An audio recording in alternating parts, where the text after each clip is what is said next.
Mais les complots, pourtant, ça existe. Alors oui, il est vrai que l'histoire de l'humanité est parsemée de complots. Que les luttes pour le pouvoir et la domination, quelle qu'en soit la nature, se sont souvent accompagnées d'alliances secrètes, de mises en scène, de tromperies et de coups bas. Et il est non moins vrai que la révélation d'un complot au grand jour commence par le doute et le questionnement. Pourquoi faudrait-il donc s'interdire de douter ? En réalité, personne n'interdit le doute. Il est même vivement recommandé puisqu'il accompagne toute démarche d'investigation scientifique. Encore faut-il que celle-ci réponde à une volonté authentique d'établir la vérité, et non à l'obsession de prouver à tout prix que les actions humaines ne sont que mensonges et manipulations. Mais si des complots sont avérés dans l'histoire, pourquoi ne seraient-ils pas à l'origine de certains grands événements contemporains ? La réponse est en fait à rechercher dans la nature même du complot. Un complot de grande envergure conduit nécessairement à la multiplication des participants, des complices et à la multiplication des failles possibles.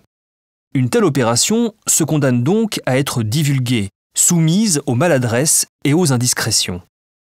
Pour ces raisons, le secret ne résiste pas au temps.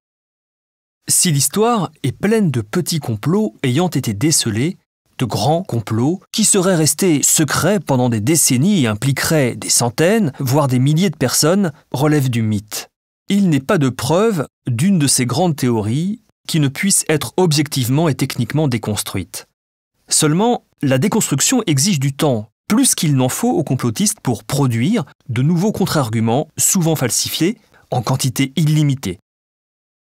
Si le questionnement et le doute précèdent toute démarche de connaissance, il faut apprendre à distinguer savoir et croyance. Celle-ci est souvent une supposition sans preuve, quand le savoir, lui, sollicite le raisonnement logique et s'appuie sur des preuves irréfutables. Il repose sur l'aptitude à penser contre soi, c'est-à-dire à remettre en cause ses représentations et sa capacité propre à basculer dans la pensée irrationnelle ou l'illogisme. Plutôt que de nous faire croire à de vastes entreprises fantasmagoriques traversant le temps, l'histoire nous apprend que les complots sont fondés sur des intérêts ou des objectifs à courte vue. Ils ne restent jamais secrets bien longtemps.